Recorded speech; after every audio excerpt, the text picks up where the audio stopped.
NEET പരീക്ഷയുടെ നടത്തിപ്പുകാരായ national testing ഏജൻസിക്കും supreme കോടതി ഇന്ന് നോട്ടീസ് അയച്ചിരിക്കുകയാണ്.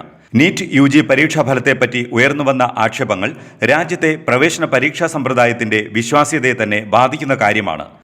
പരീക്ഷയുടെ നടത്തിപ്പിൽ അട്ടിമറിയുണ്ടായത് അത്യന്തം ഗൗരവകരമായ വിഷയമാണെന്ന് തിരിച്ചറിഞ്ഞിട്ടും ഫലപ്രദമായ ഇടപെടലിന് കേന്ദ്ര സർക്കാർ തയ്യാറാകാത്തത് ആശ്ചര്യജനകമാണ്.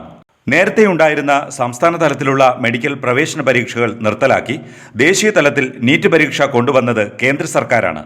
സംസ്ഥാന സർക്കാരുകൾ കുറ്റമറ്റ രീതിയിലായിരുന്നു മെഡിക്കൽ പ്രവേശന പരീക്ഷ നടത്തിയത്.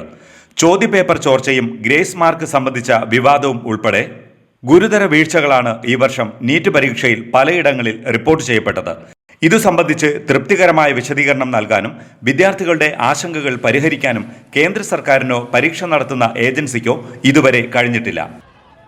രാജ്യത്തെ പ്രൊഫഷണൽ വിദ്യാർത്ഥികളുടെ ഭാവി വെച്ചുപന്താടുന്ന സമീപനമാണ് അധികാരികൾ തുടരുന്നത്.